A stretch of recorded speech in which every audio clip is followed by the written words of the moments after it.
The most important thing there is focus on the process that you go through and breaking that process down into phases.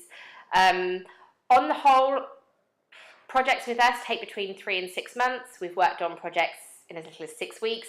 We've worked on ones that take over a year. You know, it really can vary depending on the scope of the project.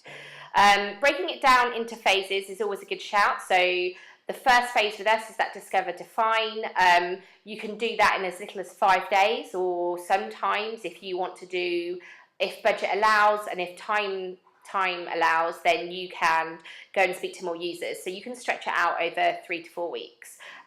We've done some in a couple of days, and we've done some that have taken a couple of months. And then when you're going into design and development, so the actual build phase, if that piece of thinking has been done up front, then that should significantly reduce your build phase.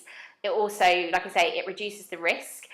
Everyone, the team involved, know exactly what it is they're building and how they're building it. And I think quite often, if that thinking has been done up front, you can really reduce that time. You'd be looking, if it was fairly straightforward, you could be doing it in between 6 and 12 weeks. If it is a lot more complex and you're relying on third-party systems, then it can take a lot longer. You just need to ensure that thinking's been done up front.